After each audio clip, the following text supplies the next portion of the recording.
Moi, je compte pas autant pour faire plaisir aux gens, c'est-à-dire que je suis vraiment capable, moi, de payer d'un coup 300 balles pour mettre bien une personne. Alors qu'en réalité, genre, il me reste 300 balles dans le compte. Donc tu donnes tout. Ah, je pourrais, mais vraiment, il y a vraiment des moments où j'étais là en mode, ok, si je fais ce cadeau-là, qui coûte beaucoup, il me reste que 100 € jusqu'à la fin du mois, est-ce que ça va me freiner ? Non, ça va pas me freiner. Exécuté par qui ? Fabrice Florent. Bonjour, bonsoir, bon après-midi à toutes et à tous et bienvenue dans ce nouvel épisode d'Histoire d'argent. 3 vendredis par mois à partir de 6h du matin, on discute avec mes invités de leur rapport à l'argent, comment le perçoivent-ils, comment ils le gagnent, comment ils le dépensent, comment ils l'appréhendent, tout simplement. Je suis Fabrice Florent, je produis des super podcasts d'interviews et de discussions, en tout cas moi je les trouve super, et je crée des contenus. Je fais parler des pères de paternité, des mères de maternité, des gens de leur rapport au succès, je prends des mecs entre quatre yeux pour leur parler de masculinité, je fais causer des gens de leur rapport à l'argent et de plein d'autres thèmes que je vous invite à découvrir en allant sur mon site fabflorent.com, fabflorent.com. Si vous aimez cet épisode, vous pouvez aller écouter la bande-annonce du podcast pour en découvrir plus sur mon travail et mes autres podcasts. Si vous aimez mon travail, vous pouvez m'offrir un cadeau en échange en me soutenant financièrement et ainsi me donner un peu plus de sérénité en vous abonnant par exemple à mon Patreon ou en m'envoyant de l'argent sonnant et trébuchant. Allez dans les notes du podcast ou en allant sur fabflorent.com, fabflorent.com, donc vous y trouverez toutes les infos. Enfin, si vous aimez ce podcast, vous pouvez vous y abonner, mettre un chouette commentaire et 5 étoiles au podcast sur votre application de podcast préférée et surtout, partagez cet épisode et ce podcast autour de vous s'il vous a plu. Je suis sûr que vous connaissez des gens que mon travail pourrait intéresser. Vous pourrez également venir commenter avec mes auditrices et mes auditeurs chaque épisode directement sur mon Discord. Alors Discord, c'est un petit logiciel génial que je vous invite à découvrir, qu'il faut installer sur votre téléphone ou votre ordi. Vous pouvez également me suivre sur les différentes plateformes et réseaux sociaux. Vous pouvez vous abonner à ma newsletter et vous trouverez toutes ces infos pour me contacter dans les notes de cet épisode. Un grand merci d'avance et bonne écoute à vous. C'est très confortable pour se mettre à l'aise. C'est l'objectif. C'est un piège, ce canapé. Non, je valide. Pour vous prendre au piège. Il faut que tu portes le micro assez près. Voilà, comme t'es là. C'est bien. Ça va, t'es stressé ? Non, pas du tout. Plutôt à l'aise. Tranquille. Ouais. Ok. Cool. Jamila, donc. Ouais, c'est ça. 26 ans. 26 ans. Merci beaucoup de m'avoir envoyé un mail. Merci à toi. C'était d'avoir répondu déjà. Je me suis dit, t'avais sûrement beaucoup de... J'en ai beaucoup. Ouais. Et tu m'as relancé aussi. T'as bien fait. Si. Merci beaucoup de venir. Tu m'as proposé de venir parler dans l'histoire d'argent parce que t'as toi-même une histoire un peu particulière que tu vas nous raconter, comme à peu près tous les gens qui passent d'ailleurs dans le podcast, quoi. Et en fait, pour expliquer un petit peu, en fait, j'ai du mal à savoir par où prendre le truc, tu vois. Si j'ai bien compris, t'as eu deux éducations à l'argent très différentes entre ton père et ta mère, pour commencer. C'est ça. Un daron assez dépensier et une daronne qui avait un peu peur de dépenser, justement, voire même beaucoup peur, c'est ça ? Je dirais pas un papa dépensier, mais qui calcule pas du tout. Okay. Donc en fait, je pense que c'est pas son objectif de dépenser beaucoup. Et du coup, je pense que même lui se suffit de pas grand-chose. Mais par contre, il aime faire plaisir. Ah. Et il a 4 enfants. Et en fait, il dit pas non, quoi. 0 non, mais lui par exemple il sort, il achète pas beaucoup, c'est pas quelqu'un qui va beaucoup au restaurant, c'est pas beaucoup, il s'achète pas beaucoup de fringues, mais par contre ses enfants, à chaque fois qu'on sort avec lui, ce qu'on veut on l'a, quoi. Ok.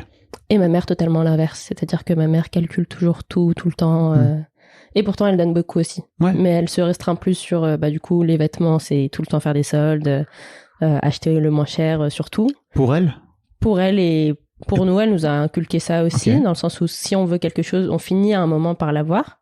Mais ouais, ça a un prix et c'est pas tout de suite maintenant. Et par contre, quand elle veut donner, elle donne. Ok. Et l'autre truc qui m'a marqué, c'est que tu t'es mariée à 20 ans. Ouais, c'est ça.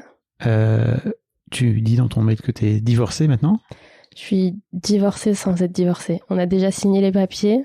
Mais il y a eu un problème au niveau de la mairie, etc. Donc on re-signe des papiers là dans l'année. Ok.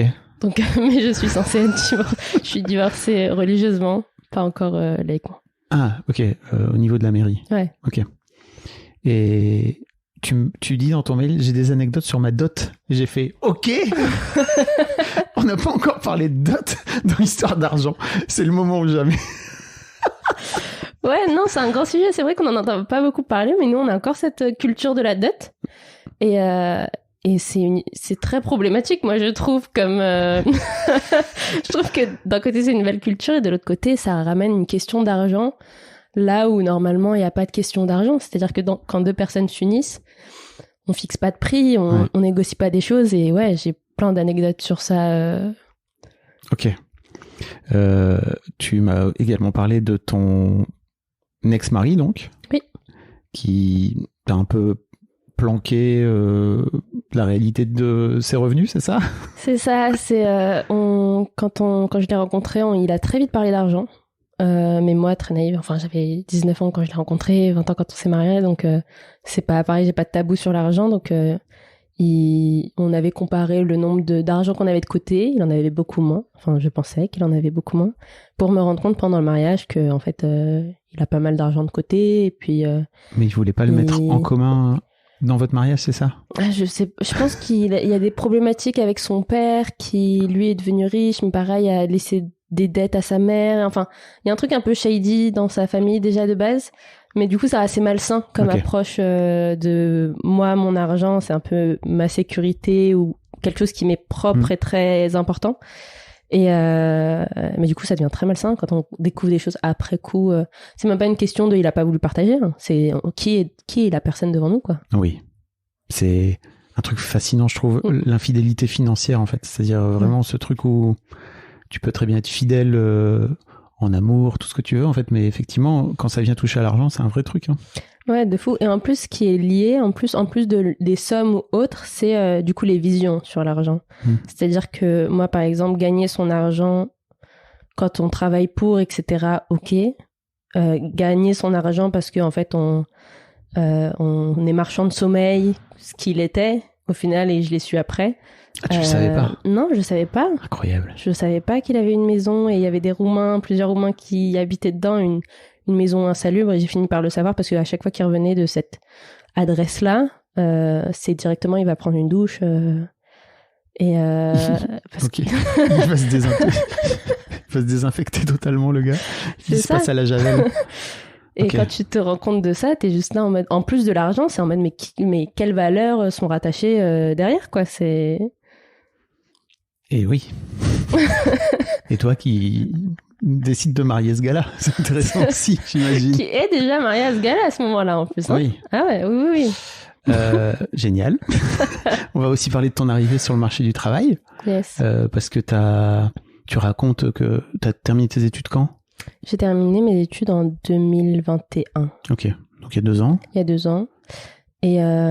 Et j'étais dans le monde un peu humanitaire, social, éducatif, avec beaucoup de personnes autour de moi qui voulaient faire de l'humanitaire, qui sont partis du postulat que dans ce domaine-là, on gagne pas beaucoup et on fait pas ça pour l'argent. Et j'étais la seule à dire, moi je veux vivre dans le confort. Donc faut déjà l'assumer. Et en plus, j'ai été l'une des seules aussi après les études, mais vraiment genre, on avait une classe de 17. Sur les 17, je suis la seule à avoir négocié mon salaire en mode... vous me proposez plus bas, moi je veux plus haut. Ok. On va parler de tout ça, c'est trop intéressant, l'arrivée sur le marché du travail et comment t'en es venu à négocier ton salaire, ce qui sous-entend peut-être aussi que t'as négocié ta valeur en fait. Ouais, mais c'est pas facile à faire quand tout le monde nous dit que notre valeur elle vaut pas tant que ça, mais même pas en tant que personne. C'est-à-dire que bien sûr. En tant que domaine, c'est non, on va pas trop loin. Et t'es là en mode est-ce que je dois revoir mon orientation du coup? Est-ce que t'as revu ton orientation? J'ai failli, mais maintenant j'y réfléchis beaucoup par rapport à justement cette valeur financière. Ok. Et aujourd'hui tu dis que tu gagnes 2 000 € par mois? C'est ça. Que tu t'habites toute seule? C'est ça. All by myself. Exactement. Okay. Et que tu commences à mettre un peu d'argent de côté, c'est ça? Parce que j'ai eu un peu des galères après une petite période de chômage. Donc j'avais un peu de côté, mais en fait mon mariage a fait que j'avais beaucoup moins de côté. J'ai tellement hâte de parler de ça. Oh là là. Et après j'ai travaillé un peu, j'ai pas vraiment réussi à mettre de côté, puis après j'ai eu du chômage qui a dilapidé mes économies.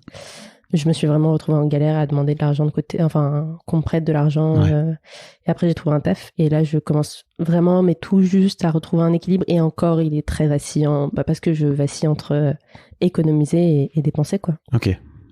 Bon, et on était juste en train, avant de commencer à enregistrer, de parler de reproduire l'éducation de ses parents, etc. J'imagine que tu as des trucs aussi à raconter.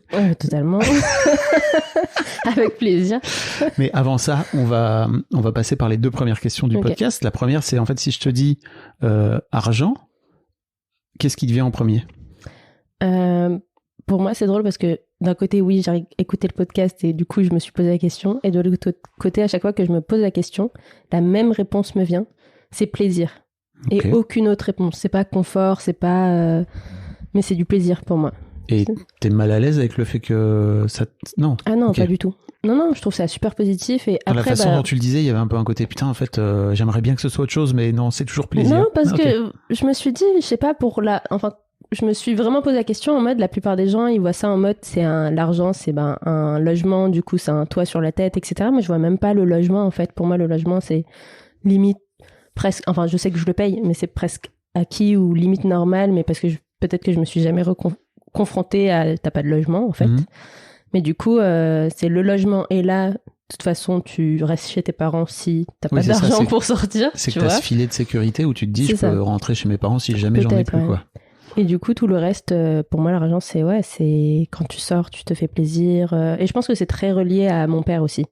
C'est-à-dire qu'il a jamais montré que le logement, c'était une charge à payer, que l'argent, pour lui, c'était toujours en mode quand on sort, on se fait plaisir, ou quand on achète, ça reste un plaisir parce que c'est beau, on aime bien, etc.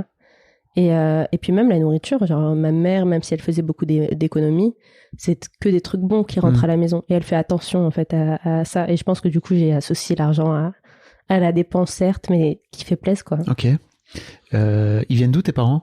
Mes parents, ils viennent d'Algérie tous les deux. Mon père est né ici et il est du coup français de sol, mais il a vécu toute sa vie en Algérie. Il savait pas qu'il était français. Okay. Incroyable. Et ma mère est née là-bas et ils sont venus tous les deux vers la vingtaine ici, quoi. Ok. Ils font quoi comme métier ou ils faisaient quoi ? Ils travaillent encore ? Ils travaillent encore. Mon père est prof de techno et d'informatique. Okay. Et ma mère est assistante maternelle. Ok. Ils ont fait des études Alors, ma mère a pas eu son bac. Elle voulait le repasser. Elle voulait être prof, sauf qu'en fait, sa belle-mère, ma grand-mère, lui a pas laissé faire. Et mon père était pas au courant de l'histoire, etc. Donc c'est passé sous la trappe. Mais mon père a fait des études en Algérie, en français, et il est venu là finir ses études après. Ok, pour devenir prof. Pour devenir prof. Il était déjà prof en Algérie, mais dans d'autres matières, et ici, il a fait une sorte de reconversion. Ok, en techno. En techno. Il est ce fameux prof de techno. C'est ça. C'est parce qu'on a tous une image du prof de techno, tu vois. Ouais. Un peu, j'imagine tous différents, tu vois, mais voilà, le prof de techno, quoi. Mais c'était le prof de... Là, je vais défendre mon papa, quand même. En plus, c'est même pas... Enfin, tu vois, j'y mets même pas de jugement quand je dis prof de techno. Moi, je trouve que les profs de techno, ils sont un peu mal vus, quand même. Je sais pas pourquoi. Alors, moi, je suis la première à avoir eu des profs de techno qui nous ont fait gratter le papier. On n'a pas découvert grand-chose. Ouais. Mais lui, il faisait genre des barbecues avec des systèmes solaires, des trucs comme ça. Donc, j'imagine que ça devait être le prof de techno cool. Très sévère, mais cool. Ok. Ton père est sévère ? Non. C'est un petit peu un bisounours, mais ouais, quand il a une règle et que c'est... En fait, je trouve que nous, on est 4, ils ont 4 enfants. On est quand même assez sages par rapport à plein de potes que j'ai pu entendre parler, parce qu'en fait, ça se voyait sans qu'ils aient à dire beaucoup de choses qu'il fallait pas dépasser le 4. Le fameux regard, c'est ça ou... C'est ça, le regard, mais tu sais que tu vas finir dans les problèmes. Ils ont beaucoup d'autorité et ils ont été assez stricts, mais ils sont pas... C'est très juste aussi, je trouve. Et puis mon père, par exemple, c'était le premier à, par exemple, quand il fallait gueuler, il gueulait dessus, et puis juste après, il rigolait avec nous parce qu'il voulait pas qu'on reste sur cet état de... Il voulait juste qu'on comprenne que ça, fallait pas le faire, mais que ça dégradait pas un lien. Ok, pas de violence et tout Ah non, pas de violence. Très bisounours, mon papa. Ok. Non, parce qu'il y a pas mal d'humoristes qui racontent qu'ils ont été éduqués à se retrouver avec des lancers de babouches dans la gueule et tout, tu vois. Bah justement, moi, je pense que j'ai été je suis chanceuse parce que mes parents sont tout le contraire. C'est-à-dire que nous, aujourd'hui, les frères et sœurs, on se dit je t'aime, on se prend dans les bras, etc. parce que nos parents sont comme ça, quoi. Ah ouais. Canon. C'est stylé. Vraiment, je suis très contente pour le coup. Mais du coup, ça veut dire que je suis aussi quelqu'un qui demande beaucoup d'attention. J'ai besoin de beaucoup de câlins, du coup. Je veux de l'amour. Où y en a-t-il? Mais je sais que ma famille sera toujours là pour m'en donner, au pire des cas. Au pire. Après, bon, oui, effectivement, faut savoir couper le cordon. Bon, mais bon. T'es encore jeune. Les dénis. Oui. Écoute, ouais, ok. Et la deuxième question, ton premier souvenir en rapport avec l'argent, ou en tout cas un souvenir d'enfance? Bah, j'y ai jamais réfléchi pour le coup, mais là, ce qui m'est venu en premier lieu, c'est du coup, après, on a deux fêtes religieuses pendant l'année, donc on appelle l'Aïd. Et là, ce qui m'est venu, c'est ce jour-là, t'as généralement les aînés, donc souvent nos parents, mais aussi genre les grands-parents, etc., si on est avec eux, qui donnent de l'argent aux petits. Juste pour célébrer, c'est juste un jour de fête et en gros fais-toi plaisir avec cet argent-là. Ok. Et du coup, ouais, c'est ça qui a pop-up dans ma tête là. Et tu faisais quoi de cet argent? Je crois pas que tu vas pas t'arrêter là. On est là pour creuser là.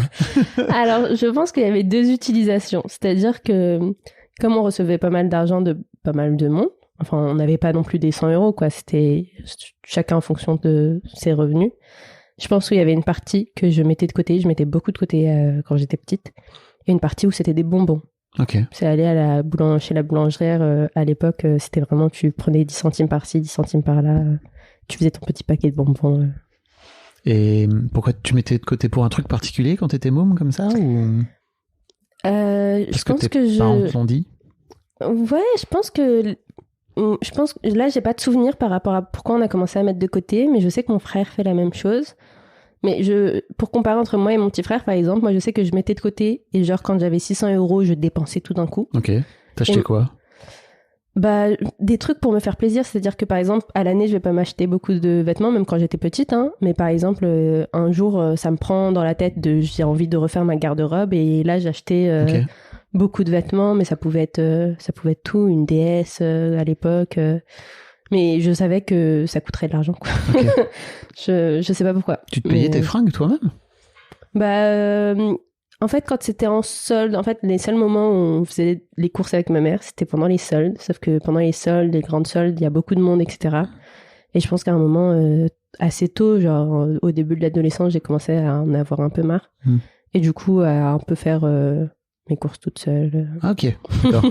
Autonome, quoi. Ouais, c'est autonome. Toujours, enfin, on sortait toujours avec mes parents, mais c'était moi qui partais. J'étais là en mode, moi, je prends mes sous. Ok. Et je veux voir ce que ça donne. C'était une vraie volonté de ta part de dire, ok, en fait, j'ai mes sous et en fait, je vais acheter mes fringues qui me font plaisir et pas forcément en solde comme ce que maman a envie que j'achète, quoi. Je pense que c'était pas une question de maman a envie. Je pense que j'étais juste en mode, moi, les 5 heures d'attente pour la cabine et juste pour avoir moins 70%, ça me passe un peu au-dessus.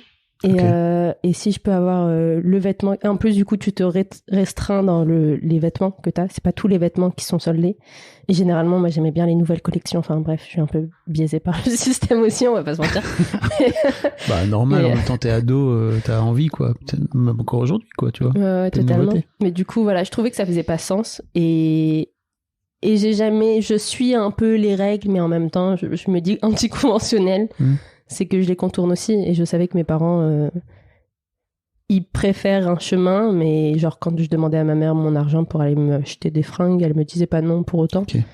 Et du coup c'était juste le après coup en mode t'as acheté ça combien, et c'était en mode c'est cher quand même. J'étais là en mode mais c'était ce que j'aimais. Ah oui. Et ça finissait par passer quoi. Ok. Rappelons que de dépenser un peu plus d'argent pour éviter 5 heures de queue, ça permet de pouvoir économiser du temps et que le temps ne le rattrape jamais. Pas faux, j'aime bien cette philosophie. Jamais rattraper le temps. En revanche, l'argent, tu peux en gagner plus si tu veux. Ou en dépenser moins. Enfin, comme tu le souhaites, mais en tout cas, le temps, c'est incompressible. Ok. Donc, tu racontais, tu disais que tu avais une mère qui faisait plutôt attention et un père qui était plus frivole, en tout cas avec l'argent. En tout cas, est-ce que tu as la sensation qu'il achetait ou qu'il compensait une forme de d'amour en vous achetant des cadeaux? Parfois, les gens font ça, tu sais. Je me suis jamais posé la question. On est là pour se poser des questions, si tu veux. Désolé de te poser des questions qui Non, grattent. j'adore.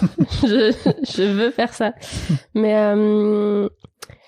j'avoue, je sais pas, parce que quand il y a juste une image qui me vient en tête. C'est-à-dire que j'ai déjà demandé à mon père, parce qu'en fait, on leur pose beaucoup de questions et ils répondent sans aucun tabou. Mais tu vas leur envoyer ce podcast? Ah, je sais pas. Mais j'ai failli leur en parler tout à l'heure. Enfin, pas aujourd'hui, mais dans la semaine.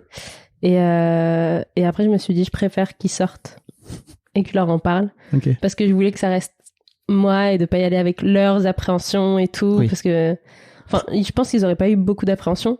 Mais on sait jamais. Okay. Je préfère d'abord faire les choses et après ils sont confrontés à la réalité de ce que j'ai fait.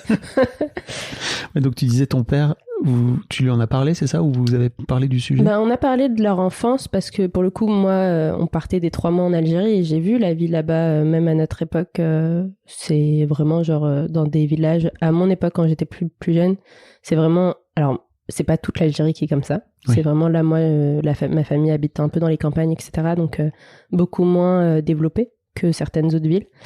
Et du coup, moi, ma réalité, c'était que quand on partait 3 mois en Algérie, il n'y avait pas l'eau tout le temps. Il y avait un camion-citerne qui passait dans la semaine, une fois par semaine ou autre. Et du coup, il fallait remplir des gros bidons pour pouvoir tenir la semaine, etc. Donc, puis même, par exemple, quand on s'achète des fruits, c'est partager les fruits en 2. C'est déjà des petites pommes, on les coupe en 2 pour avoir pour tout le monde, etc. Donc, on avait vu un peu le fait que c'était assez modeste quand même comme milieu. Et du coup, on s'est posé la question sur comment eux c'était. Ça devait être encore pire. Et je me rappelle que mon père me disait qu'il n'avait jamais vraiment ressenti le manque, mais que sa mère lui en avait parlé, donc ma grand-mère. Il lui avait dit que, du coup, ma grand-mère, ça lui faisait mal au cœur parfois quand il restait jouer au foot à l'extérieur, sans chaussures, et que de temps en temps, il rentrait pour demander s'il y avait quelque chose à manger, et qu'elle lui disait qu'à part du pain, il n'y avait pas grand-chose. Et il ressortait, jouer. Et du coup, je sais que ça a beaucoup marqué sa mère, du coup, mais lui, ça n'en rappelle pas. Est-ce qu'il est dans le déni? Je sais pas. Après, je sais que mon père se suffit vraiment de très peu de choses. Peut-être à cause de ça ou grâce à ça. Ah oui, sûrement. Mais du coup, est-ce qu'il compense? Je pense je pense que c'est inconscient, mais c'est vrai que dire tout le temps oui à ses enfants, c'est aussi une forme d'amour. Je pense que mon père passe aussi beaucoup par le service.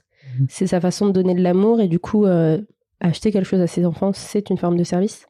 Okay. Je sais pareil, les week-ends, moi je me rappelle, nos week-ends étaient remplis, quoi. Et pourtant, mes parents avaient un mode de vie assez chargé, donc ils étaient fatigués. Et pourtant, on a fait des barbecues. Enfin, on faisait tout le temps un truc le week-end. Mon père jouait avec nous au sport. Ma mère on était tout le temps en famille, quoi. C'était vraiment. Et du coup, je pense que c'est sa façon de donner de l'amour. Pourquoi, je sais pas. Ok. On n'est pas obligé d'aller beaucoup plus loin, mais je trouve que c'est vraiment tellement des questions très intéressantes, tu vois, de pourquoi tu donnes. C'est-à-dire que, est-ce qu'il y a des gens qui donnent pour éviter de recevoir? C'est vachement plus simple. C'est fou. Il est peut-être comme ça, hein, parce que je sais que pour son anniversaire, il disait, ah non, mais je pense qu'il aurait même pas voulu qu'on lui souhaite l'anniversaire, sauf qu'il a son anniversaire le même jour que moi. Ok. Donc il a pas le choix, en fait. qu'on lui fête son anniversaire, parce qu'on l'oublie pas, du coup. Mais c'est le premier à dire non, me faites rien et tout, mais quand on lui offre, il est très content et il le montre et il est pas en mode non, vous aurez pas dû. Il est plutôt du genre en mode regardez ce que telle personne de la famille m'a offert et tout. Oui, il a pas de mal à recevoir, mais peut-être il esquive, c'est peut-être pas forcément le truc le plus simple à faire, quoi. Ouais, je sais pas du tout. Très, très masculin pour le coup. Je disais parce que moi je viens de là. C'est super. Ne faites pas ça. Apprenez à recevoir, les gars, c'est trop bien. Et ta mère, tu sais un peu, est-ce que c'est une peur de manquer qu'elle a, de faire attention? Tu vois, tu dis dans ton mail qu'elle est capable de faire 3 centres commerciaux pour économiser un peu de sous pour avoir le produit le moins cher possible. Tu dis même économiser quelques centimes, quoi. Elle en est à ce point-là? Ah ouais, ça se joue sur des 20 centimes. Ah ouais. Ouais, ça se joue sur des 20 centimes de produits, etc. Et c'est vraiment genre, sans mentir, hein, c'est pas pour faire la Marseillaise, c'est vraiment faire 3 centres commerciaux pour prendre différents produits, parce que à Auchan, les yaourts sont 2 centimes, non pas 2 centimes, 10 centimes moins chers. Là-bas, c'est 3 produits qui sont un peu moins chers, etc. Et mon père, d'ailleurs, est un peu contre ça. Il lui empêche pas de faire ça. Il l'emmène où elle veut, mais il lui dit, mais en fait, l'argent que tu gagnes, on le dépense en essence. Et du coup, est-ce que c'est vraiment faire des économies? Je sais pas. Et en temps. Mais après, je pense que ma mère trouve un épanouissement à faire ça aussi. Ah, vraiment, moi, pour le coup, quand je parle à ma mère, un de ces sujets, mais où ses yeux pétillent, c'est vraiment cette question de calculer un peu l'argent et de voir qu'elle a eu tel produit. C'est vraiment gagner presque un jeu, tu vois. Ça, j'y crois pas vraiment, tu sais. Ah, je sais pas du tout. Qu'elle y prenne du plaisir, ou en tout cas qu'elle ait appris à y prendre du plaisir, je peux comprendre, tu vois. Mais en fait, c'est un vrai truc, tu vois, de finir par... Forcément, tu finis par te dire, ok, je vais y trouver du plaisir parce que forcément, t'es comme ça, mais à la base, tu fais pas ça par hasard. Tu fais ça parce que t'as peur d'un truc, t'as peur de manquer, peut-être. Enfin, tu vois, il y a peut-être des trucs qui sont derrière, qui sont peut-être plus douloureux à aller voir en face. Après, on va pas parler à la place de ta mère, tu vois, mais c'est juste... Moi, je pense qu'il y a 2 choses, parce que je pense que il y a eu, quand ils sont venus, mes parents... Alors, ma mère vient d'une famille pas si pauvre que ça. Ils étaient beaucoup, par contre. Ils étaient beaucoup. Okay. Mais par exemple, mon grand-père a travaillé avec les Français et ils gagnaient plutôt bien leur vie. En plus, mon grand-père, il se débrouillait pour avoir de l'argent pour sa famille. Enfin, c'était vraiment genre... il pourvoyait, quoi. Ouais, c'est ça. Et du coup, par rapport à d'autres familles dans ces types de villes-là, chez mes grands-parents, du coup, il y avait de la viande, tout ça, qui est un signe de... oui. On a quand même pas mal d'argent. Ce qui se fait pas dans beaucoup d'autres familles, quoi. Et du coup, je pense qu'elle est partie sur quelque chose d'assez stable. Mais il me semble, alors là j'ai peur d'extrapoler un peu, mais il me semble que mon grand-père était un peu dans ces calculs-là déjà de base. Jusqu'où, je sais pas du tout de quelle manière, etc. Mais il me semble que mon grand-père, il y a eu un truc à ce niveau-là, et en plus mon grand-père s'appuyait, malgré qu'il avait une grande famille, etc., s'appuyait aussi beaucoup sur ma mère. Ils avaient un lien assez particulier, autant dans l'enfance que plus adulte. Ça a changé entre l'enfance et plus adulte, mais moi, je me rappelle c'était un peu ma mère, quand elle était adulte, c'était son bras droit, quoi.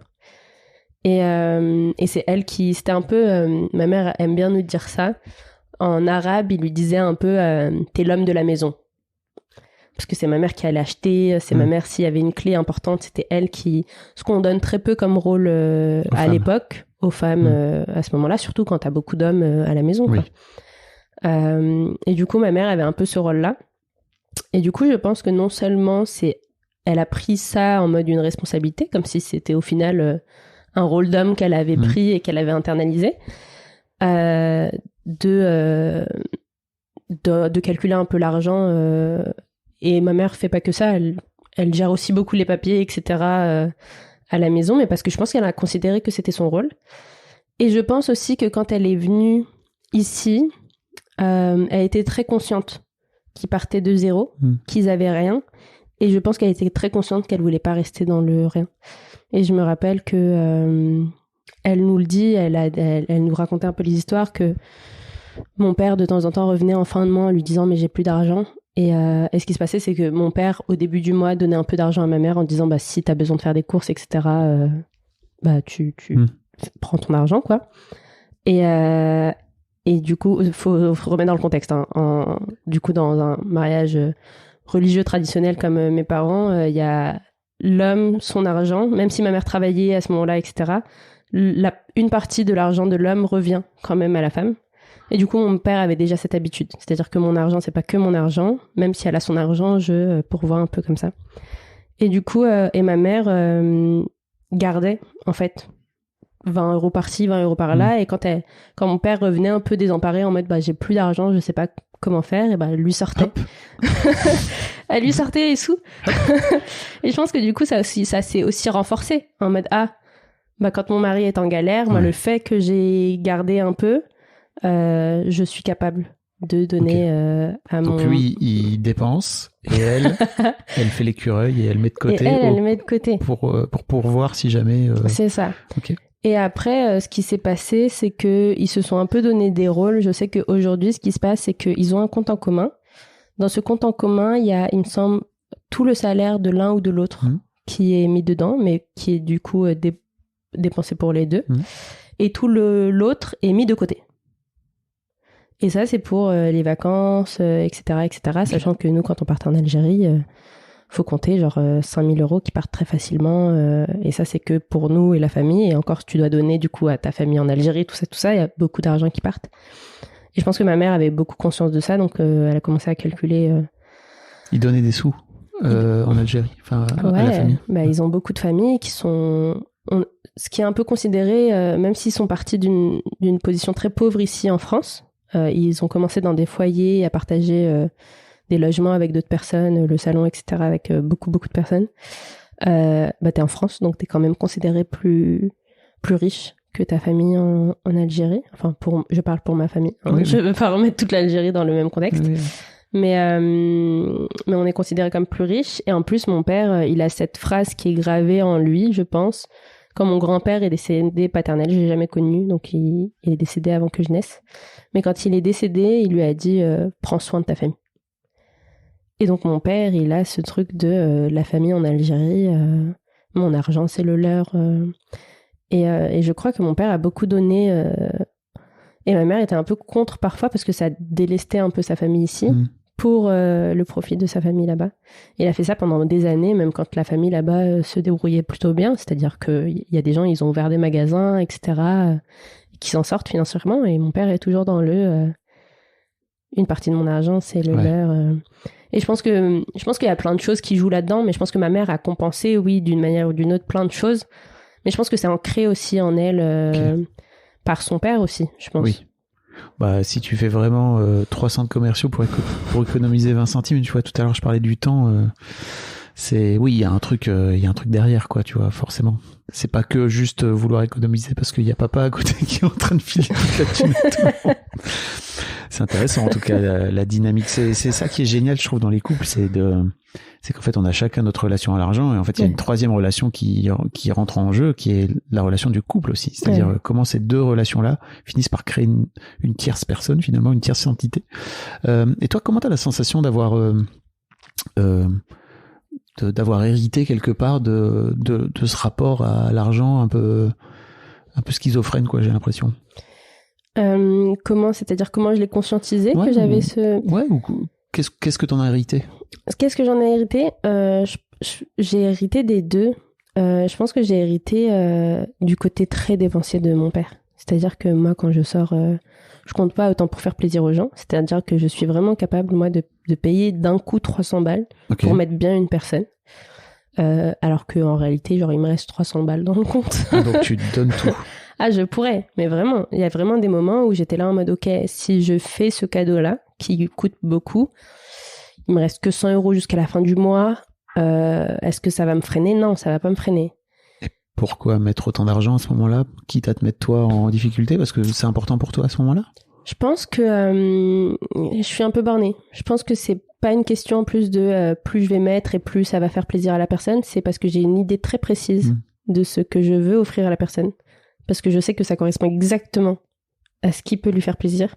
Et que ça coûte 10 € ou 300 balles. Quitte à te mettre en difficulté. Quitte à me mettre en difficulté. Ok. Et ça, pas que dans l'argent. Mais du coup, je sais que par exemple, aujourd'hui, là, on me dit, maintenant, pendant ce podcast, on me dit besoin de toi. Je pense que je serais capable de lâcher le podcast. Eh bien, n'hésite pas, hein, quoi qu'il arrive. J'espère que ça n'arrivera pas, mais je comprends. Il y a un truc de service, c'est ça? Ouais, je pense que c'est... Et ça vient plutôt de ma mère, je pense. Le côté dépensier de mon père, mais le côté genre service maintenant tout de suite, quitte à se mettre de côté pour l'autre personne, totalement de ma mère, quoi. Ok. Mais du coup, ouais, c'est se faire plaisir de mon père. Donc quand je sors, je compte pas forcément... Puis après, tu rentres à la maison et tu te dis, bon, j'ai beaucoup dépensé quand même. Je vais check mon compte et puis tu vois que j'ai jamais été souvent dans le rouge. J'ai dû l'être 2-3 fois. Mais moi, ne plus avoir d'argent, c'est qu'il me reste 200 € dans le compte. Ok. Et ça, je sais que ça vient de ma mère, tu vois, qui n'a jamais été dans le rouge, qui nous a dit... tu gardes toujours ça, on a un faible découvert et c'est elle qui l'a fixé avec nous parce qu'elle veut pas qu'on se Elle veut pas qu'on se mette dans la merde, tout simplement. Donc, et on a un compte à côté qu'on a eu. C'est elle qui a un peu bataillé contre mon père pour l'avoir. Un compte à côté, tu veux dire? Un compte pour mettre des économies, mais de base, on n'était pas censé en avoir un parce que mon père trouvait pas que c'était nécessaire. Un compte d'épargne, tu veux dire? D'épargne, ouais, un livret A, classique, etc. Ouais. Et ça, c'est ma mère qui s'est battue pour. Et je pense que du coup, c'est un peu une fierté pour elle. Et du coup, on a le truc on a de l'argent de côté. On n'a pas un compte où il y a 0, quoi. Ok. D'accord. Parlons de ton mariage. Mon mariage. Parce que j'ai l'impression que tu as l'air d'être un esprit plutôt libre. Ouais. Et on disait justement tout à l'heure que c'était dur de pas reproduire. Et en fait, je t'interpellais. Je te disais, mais est-ce que tu n'étais pas parti pour suivre les rails peut-être que tes parents voulaient pour toi? J'en sais rien, en fait. Est-ce que c'était vraiment toi, au fond, qui voulais te marier? Enfin, tu vois, déjà, si on pouvait parler de ça pour commencer, je trouve ça vraiment très cool, quoi. Ouais, c'est drôle parce que t'as l'air d'être un esprit plutôt libre. C'est pas la première fois qu'on me le dit. Et c'était un pote à moi, pareil, qui venait, on commençait à être potes et qui a appris aussi l'histoire de mon mariage et il m'a dit exactement, pratiquement la même phrase. Et en fait, comment ça s'est fait, je sais pas pourquoi, mais je me rappelle que depuis toute petite, moi, je voulais me marier jeune. Ça n'a pas forcément de lien, parce que ça s'est fait un peu au hasard, au final, quand je me suis mariée jeune, vraiment. J'étais pas dans la recherche. À ce moment-là, en fait, je cherchais pas à me marier. Mais je me rappelle que quand j'étais petite, je voulais absolument me marier jeune. Je pense que ça vient d'une éducation. Moi, j'ai grandi, du coup, très entourée par des oncles et des tantes et des cousins, cousines, etc. Et le mariage, c'est dès que tu peux, quoi. Okay. Dès que t'es majeur et qu'il y a quelqu'un dans ta vie. Et puis t'as un peu, comme dans certaines cultures, la deadline de 24, 25, ça devient déjà trop vieux pour une femme de se marier. Après, quand j'étais petite, je la sentais pas, la deadline. Mais ce qui est sûr, c'est que moi, j'idéalisais, je pense, le mariage jeune. Et puis même quand j'étais en licence. Quand j'étais en licence, j'en avais parlé avec des potes qui venaient de la même culture que moi. Et j'étais l'une des seules à avoir cette mentalité moi j'ai envie de me marier jeune. Toutes les autres étaient là en mode moi je finis mes études, j'ai d'abord mon indépendance, j'ai mon permis, etc. et je me marie, et moi je l'ai pas. Et je pense vraiment que ça vient de ma famille, ça. T'as une éducation religieuse? Ouais. Assez stricte? Assez stricte, oui. Dans le sens où est-ce que tu t'es mariée en te disant ok, en fait j'ai envie, je rencontre un gars qui me plaît, j'ai envie de coucher avec, et en fait pour coucher avec il faut forcément se marier ou pas, sans rentrer dans ton intimité? Oui, non, il n'y a pas de souci par rapport à ça. Non, mais ça peut être un... Mes parents ont fait ça, tu vois. Mais il y en a beaucoup qui ont fait ça, hein. Et ça aurait pu être, mais en fait je me suis mariée tellement vite que c'était pas forcément la raison. Moi je pense que la raison c'était vraiment... T'as pas eu le temps d'avoir du désir pour le gars, t'étais déjà mariée, bam. Mais je le connaissais pas, hein. Je me suis fiancée 4 mois après l'avoir rencontré, donc concrètement, ouais, on a parlé mariage genre 1 semaine après s'être rencontrés. Donc je le connaissais vraiment pas. Mais non, je l'ai fait vraiment à la mode traditionnelle, c'est-à-dire que je pense que mes parents ont un peu interdit à l'extrême le fait d'être en couple avec quelqu'un hors mariage, déjà de base. T'es l'aînée? Je suis l'avant-dernière. Ok. Il n'y avait pas des grands frères, des petites... Il y avait des grands frères et des grandes sœurs. Et justement, en fait, j'ai un grand frère de 5 ans, une grande sœur de 4 ans. Et j'ai vu les pots cassés. C'est-à-dire qu'ils ont essayé et j'ai vu ce que ça donnait. Tes parents n'étaient pas ravis du tout? Non. Ça a créé de grosses problématiques. Ça a mis du temps avant de s'apaiser. Et en fait, mes parents, c'était leurs premiers enfants. Donc en fait, ils n'ont pas du tout su gérer la situation. C'est-à-dire que ça venait tellement contre leurs valeurs que c'était vraiment un rejet total et très, très fort, quoi. Ok. Et en plus, ils n'ont pas assez de recul entre le plus grand et la deuxième plus grande, parce que c'est qu'1 an d'écart, même pas quelques mois d'écart, pour détendre un peu le truc. Et puis c'est un garçon et une fille, j'imagine que tu gères pas non plus le truc de la même façon. Ils ont à peu près géré le même truc de la même façon. Okay, c'est-à-dire juste en rejet. En rejet total. Okay. Peut-être plus souple avec le garçon, on va pas se mentir. Hein. Mais ouais, mais j'ai vu ça un peu, moi, du coup, 4 ans d'écart, quand ils étaient adolescents, j'étais un peu plus jeune, j'ai vu ça et j'étais là en mode, ça passe pas. Bonne note. Ça passe pas du tout. Mais et du coup, pardon, mais t'as pas été en rébellion? Tu t'es pas dit fuck you alors? Ma sœur a été en rébellion, beaucoup. Mais moi, j'étais beaucoup dans je pense que je voulais faire plaisir à mes parents. Moi, j'étais beaucoup la fille modèle et comme en plus, j'aimais pas ma personnalité parce que j'étais très calme et très... Je me trouvais presque transparente. T'aimais pas ta personnalité, waouh, ok. Et dur. Très dur. Je déteste ma personnalité, je déteste qui je suis. Ah ouais, à ce point-là, parce que tu te trouvais trop calme. Ouais, trop calme, trop timide. Et du coup, je trouvais que, vu que je me démarquais pas comme fille par rapport à quelque chose de particulier, bah, ma façon de me démarquer, c'était d'être la fille modèle, je pense. La fille modèle. Et pourtant, j'étais modèle et quand j'ai commencé l'adolescence, c'était modèle sur le paraître et un peu savoir comment un peu manipuler le reste, tu vois. Enfin, dans le sens où, par exemple, on n'avait pas le droit d'aller sur Paris. Des trucs cons, hein.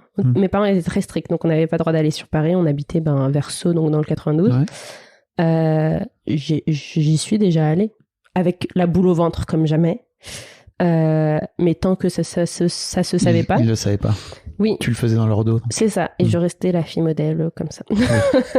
Mais du coup, j'étais pas dans je le fais et vous allez savoir que je le fais et vous allez vous prendre ça. T'étais pas en rébellion directe et frontale, quoi. Non. T'esquivais un peu, quoi. Exactement. Ok. Donc, de ce fait-là, tu te retrouves avec ce gars, imagine, à 20 ans. Ouais, c'est ça. Comment ça s'est fait, c'est qu'à 19 ans, j'étais très dans la religion. Enfin, je suis toujours très croyante. Je suis toujours pratiquante, mais à ce moment-là, je l'étais vraiment très, très... Enfin, à un extrême, je pense. Okay. Et un extrême soft. Un extrême dans ma pratique, mais pas dans l'intolérance des gens, etc. Oui. Donc, c'était plutôt intérieur, tu veux dire. Ouais, c'est ça. Et du coup, je me voyais pas du tout me mettre en couple, mais de moi à moi-même, même si ça vient d'une éducation. Là, c'était mon dialogue intérieur de je veux pas être en couple et la prochaine personne qui sera dans ma vie, ça sera une personne avec qui je me marie. Avant même de rencontrer ce gars. Alors qu'avant, j'avais déjà été en couple, etc.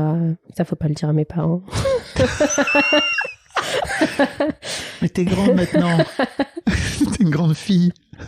Totalement.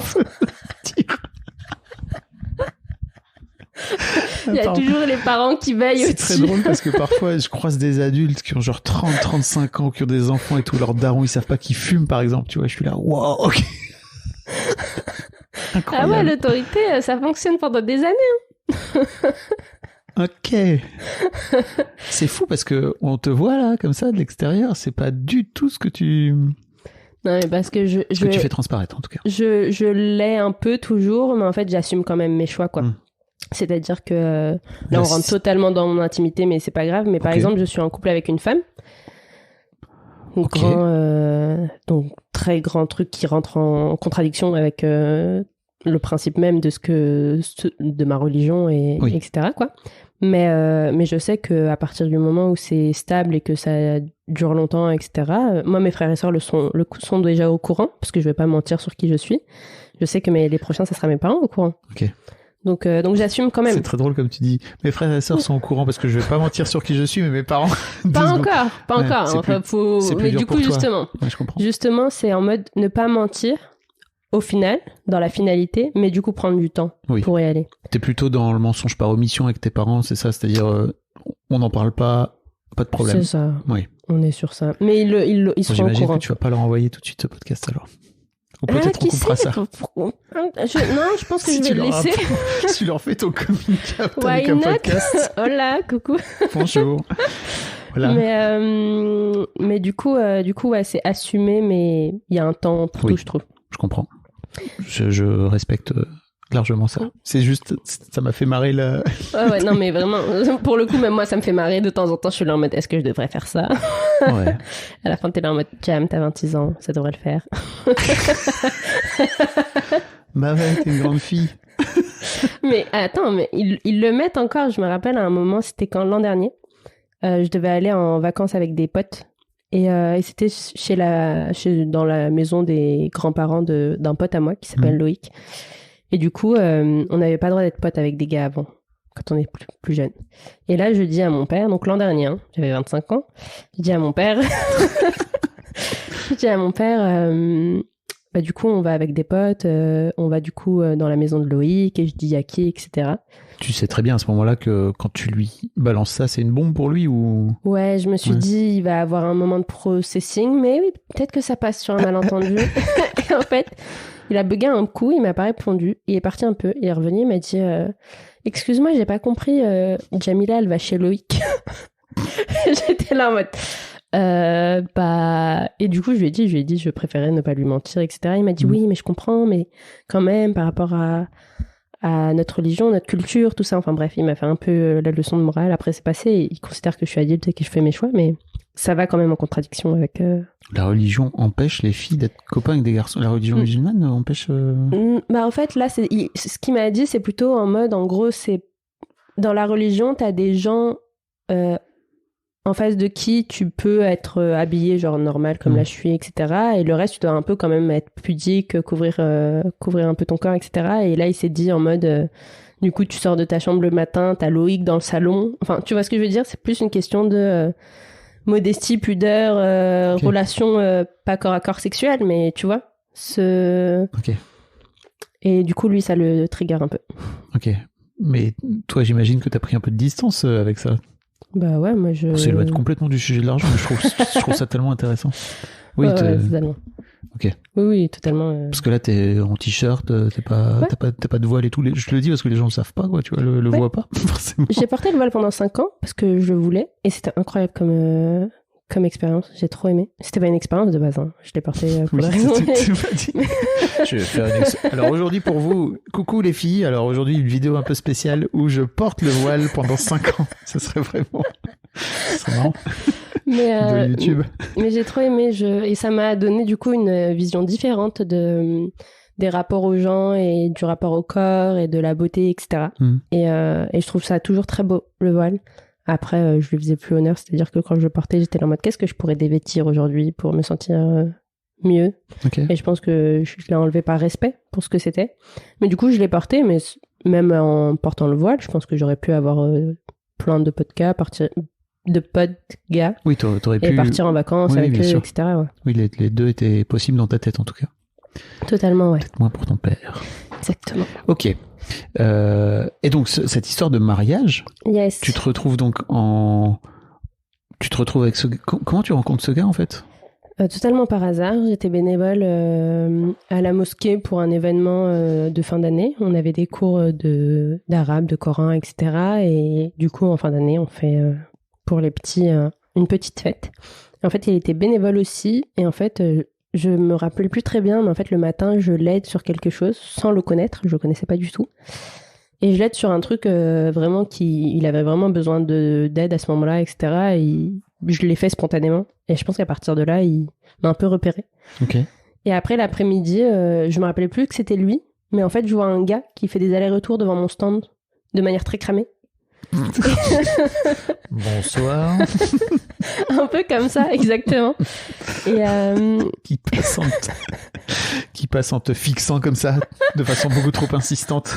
Mais vraiment, hein, pour le coup, c'était vraiment cette image-là. Et je me rappelle, j'avais écrit un message à ma pote en mode c'est trop drôle. Et en plus, il y avait ma mère juste derrière. J'étais là en mode s'il savait qu'il y avait ma mère derrière, il ferait pas ça. En fait, il est venu, je suis partie faire un autre truc, donc j'ai laissé un peu mon stand de côté. Et après, je suis revenue et il était là avec ses potes. Et on a commencé à parler comme ça, etc. On s'est échangé nos numéros. Et une semaine après, il a compris qu'il connaissait mon père parce que ça a été son ancien prof de techno. Et il m'a dit moi, j'ai envie d'avoir la bénédiction de ton père pour te parler. Et est-ce que tu m'autorises ? Donc, il est parti parler à mon père. Et moi... du haut de mes 19 ans, très pratiquante et idéalisant un peu ce genre de truc pour des choses sérieuses, j'ai trouvé ça incroyable que le gars, il assume, il va voir directement mon père, genre la figure paternelle, tout ça, enfin bref. Et je te coupe 2 secondes, mais j'ai interviewé Merwan Ben Lazar, qui est un humoriste génial d'ailleurs, dans l'histoire de mec, et il raconte lui côté mec comment il est allé voir le daron de sa chérie pour lui demander pour avoir sa bénédiction. Donc il racontait qu'il a ramené 1 kilo de dattes premium. J'adore, je valide. Il a acheté le daron avec des dattes 50 € le kilo. Ah mais je valide. Moi, mon ex-mari, il avait ramené des pistaches d'Iran, hein. Ils ont tous les mêmes techniques. La bonne bouffe pour amadouer. Ça marche. Bah oui. Et du coup, mon père m'a pas parlé pendant 4 mois après ça. Quoi ? Il m'a pas parlé pendant 4 mois après ça parce que je pense qu'il était genre juste trauma de de se dire que sa fille devient adulte, que des gars veulent la marier. Et il a vraiment esquivé le sujet pendant 4 mois. Et il m'a pas parlé, c'était vraiment à partir du moment où je m'asseyais et que je parlais un peu avec lui et qu'il voyait que j'allais à un moment toucher le sujet, il trouvait un autre truc à faire. Ah ouais, vraiment, c'était fuite. Il se levait, il te calculait, putain, incroyable. Ouais, il me disait attends, faut que je fasse un autre truc ou bien on parlera de ça après. Et il partait pendant 4 mois. Hein. C'est long. Ah, c'est très long. Okay. C'est très très long. Vous en avez reparlé depuis? J'en ai pas reparlé à mon père, non. Mais j'aimerais bien le faire, en vrai. Ah oui. En vrai, j'aimerais bien le faire. Je me demande ce qui s'est passé dans sa tête. Moi, j'imagine que ça a dû être en mode ma fille est trop jeune, comment je gère. C'est la première fois qu'on fait ça, parce que j'ai des grands frères et sœurs de 4-5 ans. Et c'était la première fois que quelqu'un venait le voir pour ça, quoi. Et sa fille de 19 ans. 19 ans, c'est quand même jeune. Donc ouais. En même temps, si vous avez élevé dans une culture plutôt traditionnelle, c'est normal qu'à un moment donné, il se retrouve avec un gars qui joue le jeu de la tradition, quoi, tu vois. Totalement, mais je pense que sur ça, il était pas prêt. La théorie et la pratique. C'est-à-dire qu'en plus, lui, il s'est marié tard.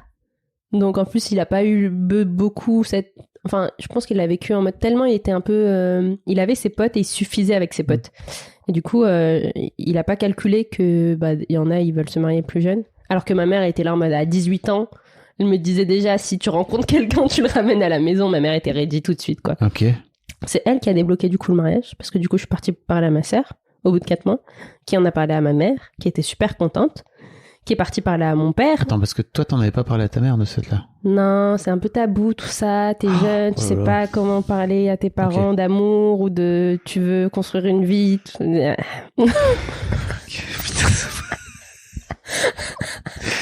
C'est pas simple, hein. C'est très compliqué. Mais pour rien en plus, genre. Ouais. Imagine. Ok. Mais du coup, ils ont débloqué le mariage et on a directement commencé à planifier pour l'année. Dans l'année, je me suis fiancée en février et le mariage a été prévu pour juillet. Ok. Incroyable. Ouais. C'est quoi cette histoire de dot?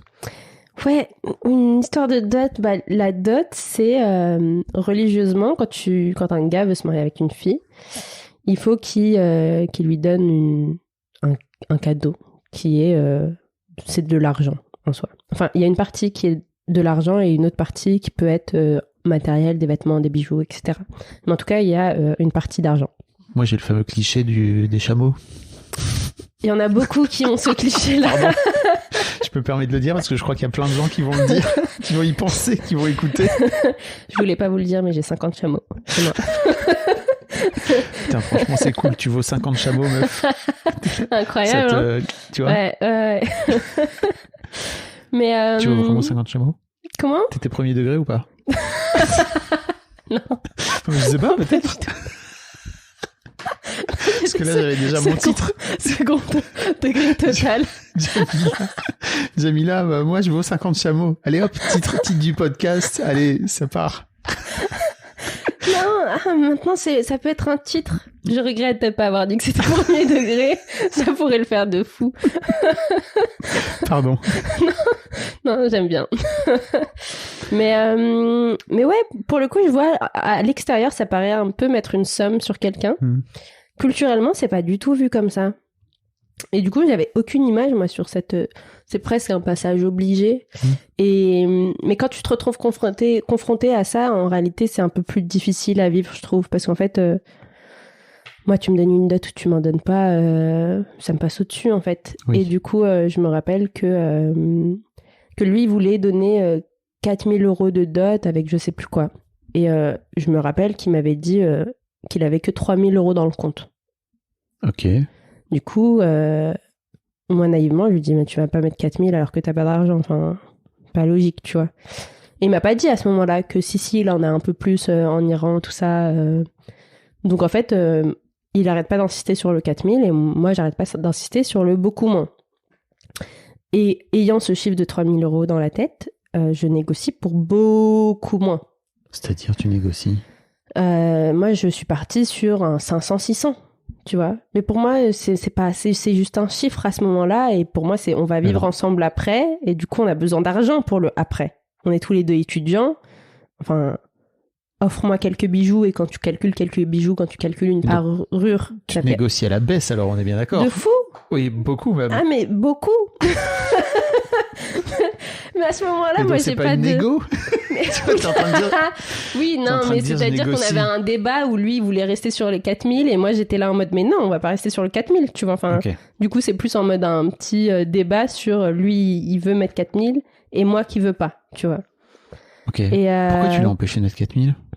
Parce que moi, je voyais le futur. C'est-à-dire qu'on est tous les deux étudiants. Lui, au lieu de garder son argent de côté pour le après, donc, dont on va avoir besoin, parce qu'on a un loyer, on va avoir un loyer, etc. Tu mets 4000 € dans des bijoux. Enfin, parce que du coup, on avait décidé que ça serait genre des bijoux. Pas 4000 € d'argent, ça serait des bijoux. Ouais, ça serait pas du cash. Et du coup, j'étais juste là en mode, non, enfin, je veux pas 4000 € de bijoux autour du cou. Je comprends mieux. Je croyais qu'il était juste en train de te dire, tiens, je te fais un chèque ou je t'amène une liasse de billets. Tu dis non, donne-moi vraiment 10 fois moins de billets, s'il te plaît. Non, je comprends mieux. non, c'était pas. Puis en plus, il me donne 4000, ça devient de l'argent commun. Enfin bref. Oui. Là, c'était vraiment des bijoux, 4000 € de bijoux. J'étais juste en mode, non, merci. Ok. Et ce qui se passe, c'est que je me retrouve en face de ma sœur, qui avait du coup, alors 19, 20, 21, 22, 23 ans à ce moment-là, qui me dit, c'est pas normal.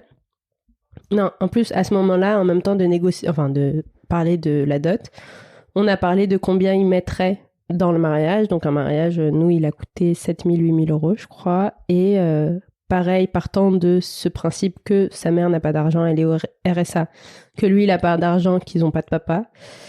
Enfin, son papa, il les a abandonnés étant en Iran. Mes parents allaient mettre plus.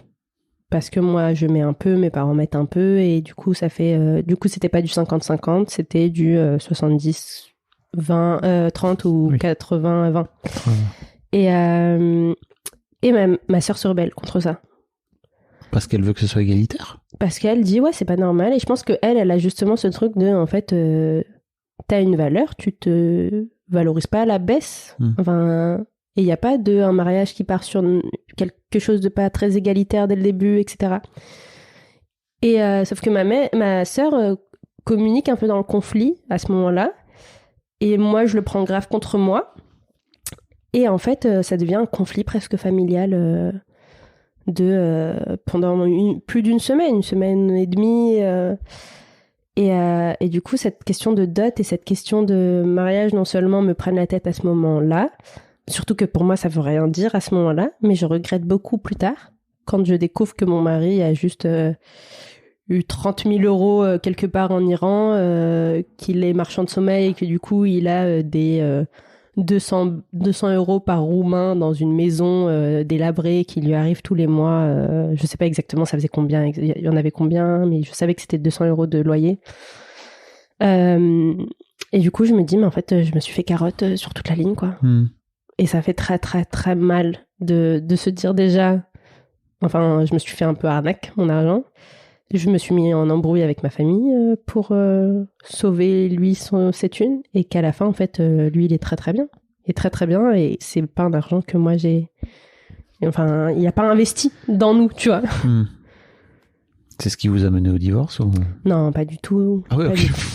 Je me disais que c'était quand même une bonne cause, quoi, tu vois. Ouais, non, ce qui nous a mené au divorce, c'est plutôt des questions de violence de manière plus générale. Ok. Il y avait la violence économique d'une manière ou d'une autre, parce qu'il contrôlait beaucoup de choses, mais il y avait aussi beaucoup d'autres types de violence. Contrôler ton argent, tu veux dire ? Oui, c'est ça. C'est contrôler les finances, etc. Mais après, il y avait de la violence physique, verbale, etc. Je rentre pas dans la catégorie des femmes battues. Mais tu viens vraiment de dire ça. Ouais, mais à partir du moment où t'as des trucs qui sont lancés vers toi, pas très loin, enfin, tu vois ce que je veux dire, à partir du moment où te tient un peu par le bras un peu fort, ou qu'on défonce les murs à côté de toi, il y a de la violence physique, tu vois ce que je veux dire. C'est juste que du coup, je me considère pas comme une meuf qui a subi des coups, tu vois. Ok. Mais tous les autres types de violence. Ok. Non, mais après, tu te considères comme tu veux, tu vois. Moi, c'est pas... ouais. Non, c'est juste pour... parce que généralement, quand tu dis violence physique, les gens ont l'impression que du coup, tu t'es pris un point. tu t'es pris d'autres types de points, on va dire, tu vois. Oui. Mais Bon, après, c'est toi qui décides de te définir en tant que victime comme tu veux, hein, tu vois. Moi, je vais pas venir te dire non, si tu es une femme battue, c'est ton problème à toi. Et ok. Et bravo d'en être sorti, parce que j'imagine que c'était pas forcément très simple. C'était difficile, mais après, je pense qu'on en sort parce qu'on est bien entouré aussi, qu'on rentre avec un minimum de confiance aussi, et on a essayé de sauver les meubles. Ok. Comment tu te sens, toi, à partir du moment où tu dis tu t'es fait carotte, c'est-à-dire que vraiment t'as la sensation que qui t'a trompé, c'est ça? Ouais, totalement, parce qu'en fait, j'ai l'impression que c'était tellement on vit.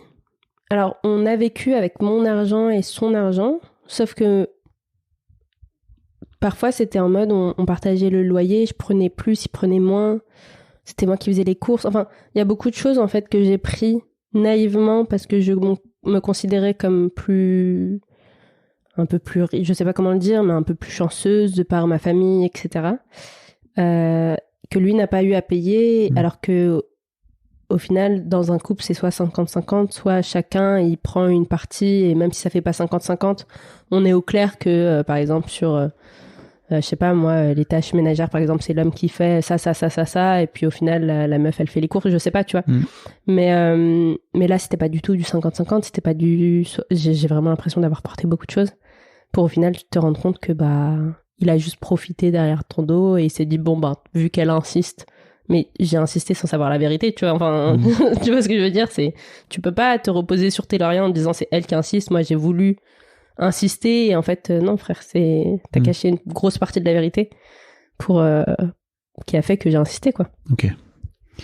T'as l'impression que t'étais un peu aussi dans le faire plaisir à ce moment-là par rapport à lui? Je pense que c'était pas le faire plaisir, c'était vraiment en mode une responsabilité, c'est-à-dire que maintenant on est on est à une maison, et un peu le modèle de ma famille, tu vois, c'est si le papa il porte pas, c'est la maman qui porte, si la maman elle porte pas, c'est le papa qui porte, et dans ce truc de on est une team, et il allait commencer à travailler plus vite que moi, vu que j'avais 20 ans, il en avait 23, il était à la fin de ses études.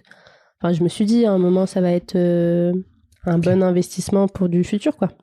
Mais bon, t'étais dans une team toute seule. Exactement. C'est la bonne manière de le dire. Exactement.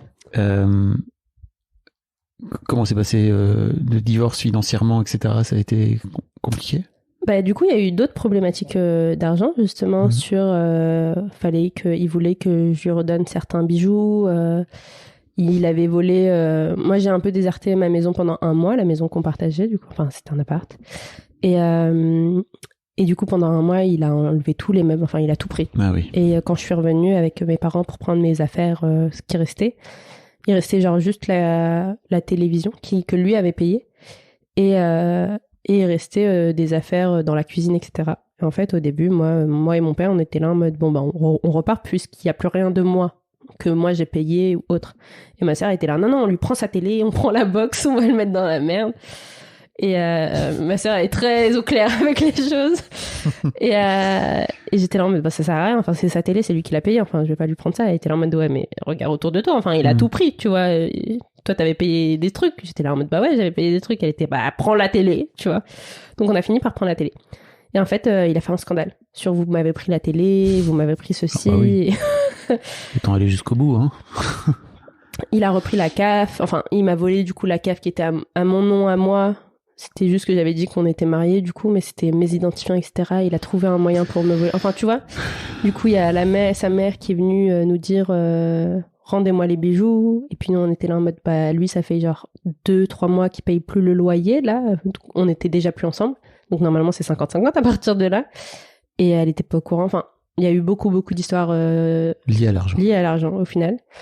Et même pendant mon mariage, genre, au moment où ça allait déjà plus beaucoup et qu'il savait que j'allais partir, je pense, mais il était juste dans le déni.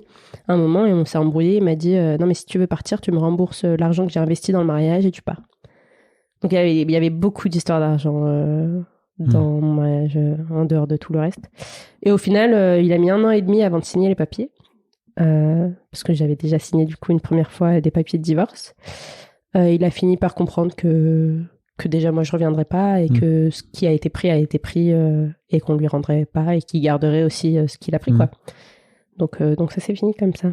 C'est une bonne façon d'avoir de l'emprise sur quelqu'un, hein, l'argent. Ah, mais totalement.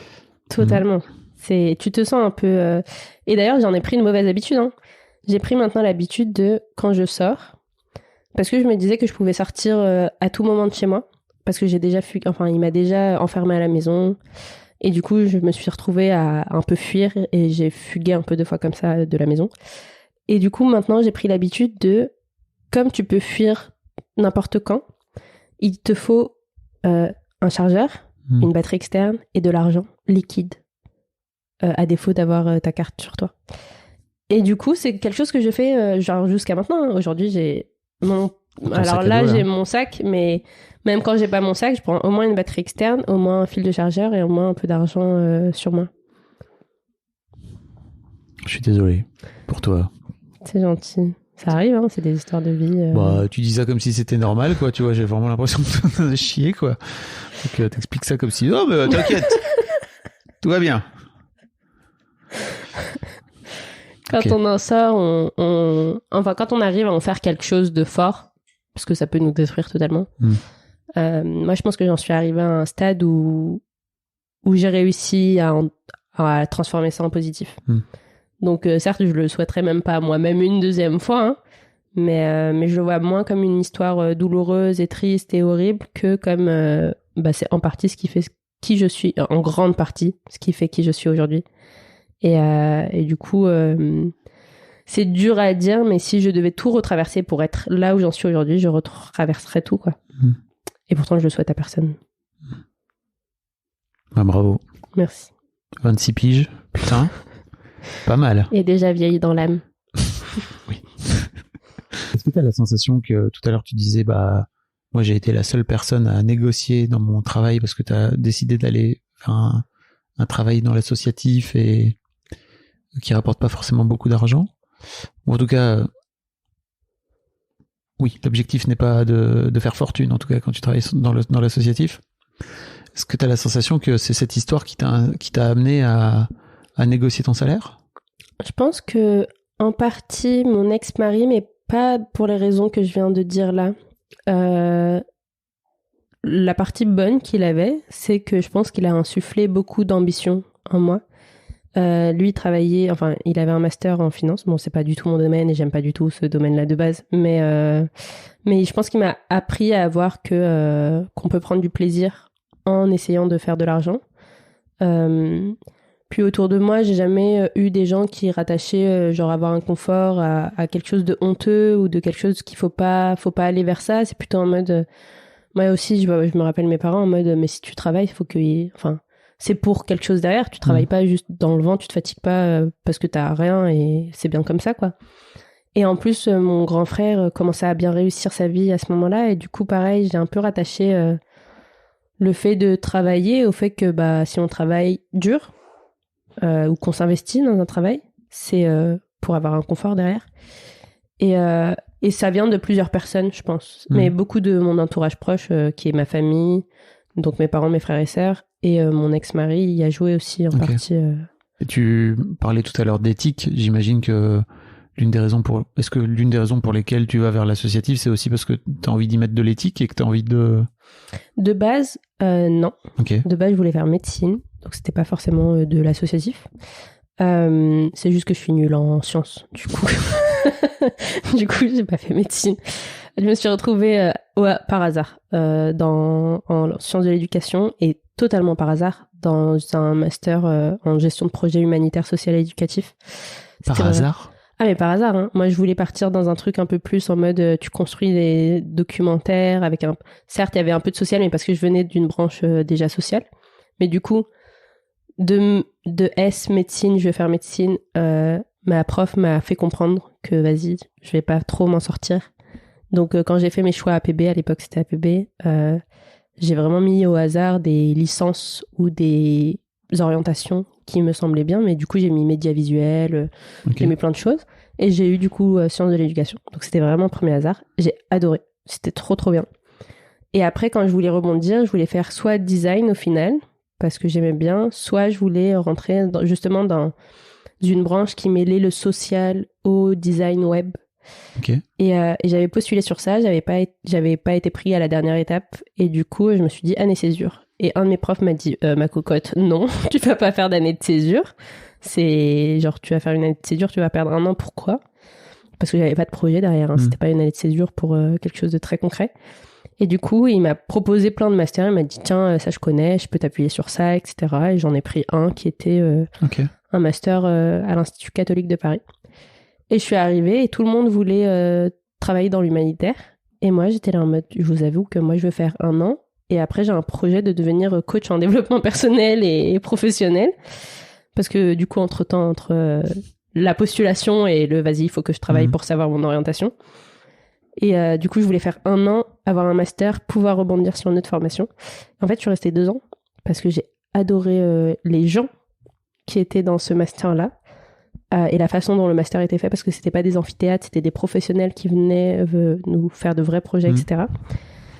Et du coup, à la fin, j'étais juste là en mode bon, j'ai fait des alternances, dans quoi je suis bonne. Et tous mes tuteurs m'ont dit t'es bonne soit dans le design, soit dans la pédagogie. J'ai pensé à refaire des études en design.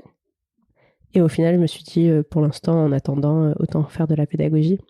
Donc, le milieu associatif, c'est un peu par hasard. Après, j'ai un peu fait de l'associatif, entreprise sociale et solidaire et entreprise privée plus.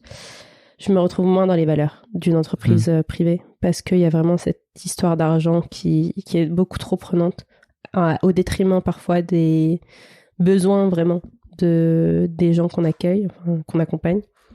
Je me retrouve pas non plus dans l'associatif. Mais en fait, on peut très bien aller chercher de l'argent et en même temps avoir de l'éthique.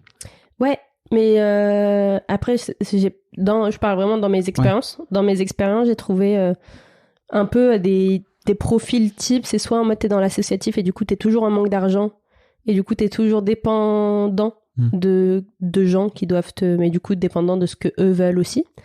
Soit je me suis retrouvée dans des entreprises privées plus, mais qui vraiment dans leur historique et avaient été construites pour faire de l'argent et pas pour répondre à un besoin. Et du coup, je me suis retrouvée un peu à la tête de certaines choses où tu apprends des histoires et t'es juste en mode je sais pas si je veux rester parce que ça a pas l'air très propre tout ce qui se passe.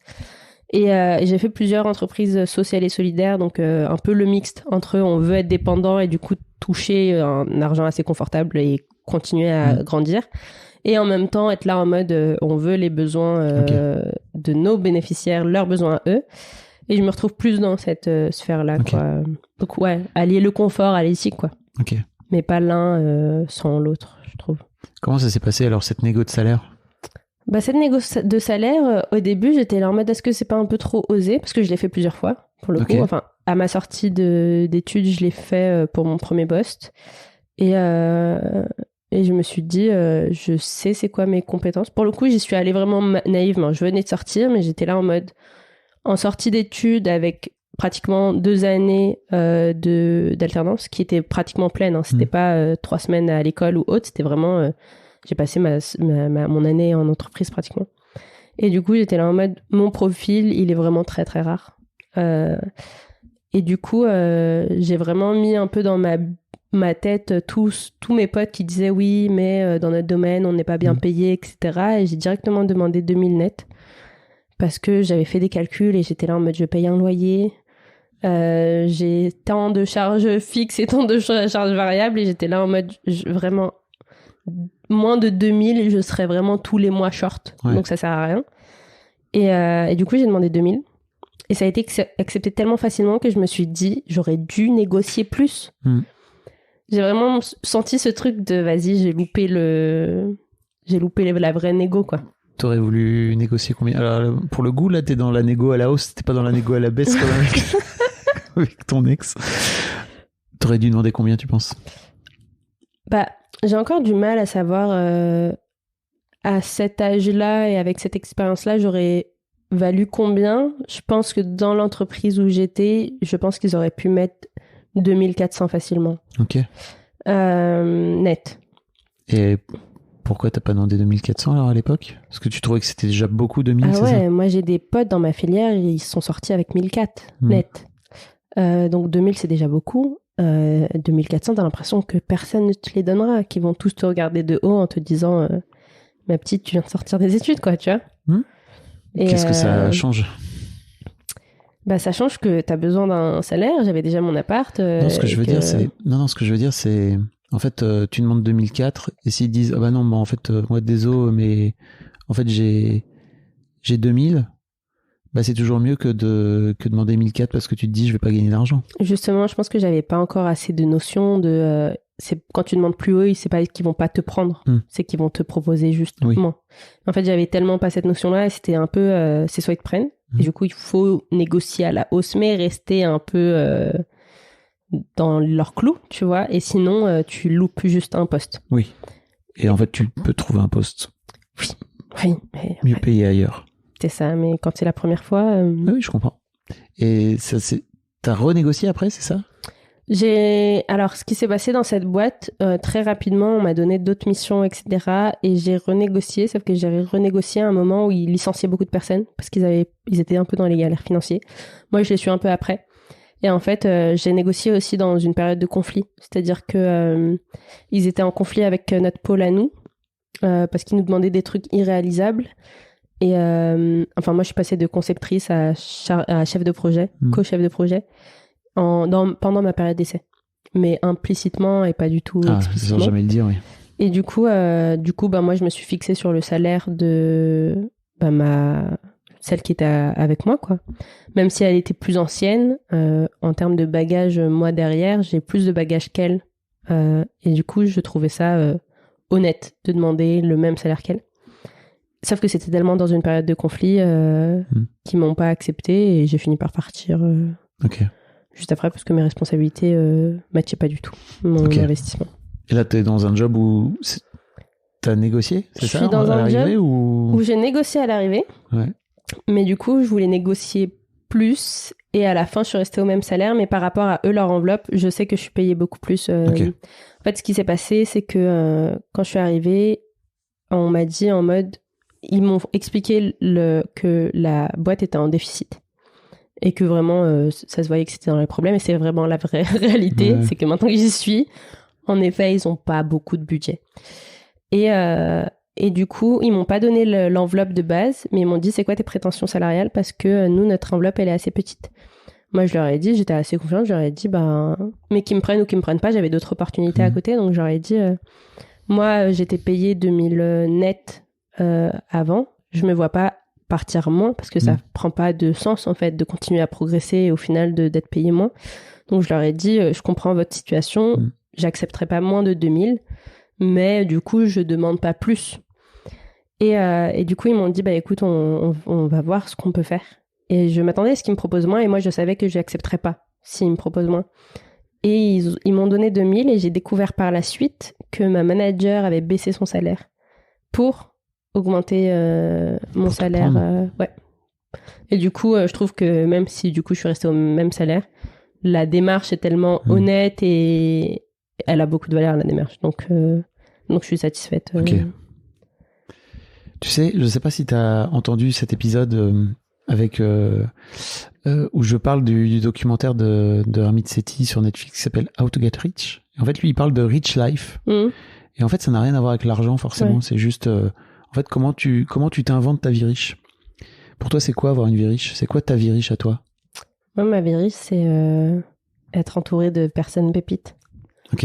C'est vraiment avoir des gens autour de soi que t'ailles bien ou que t'ailles pas bien, ils sont capables d'être là et de t'apaiser.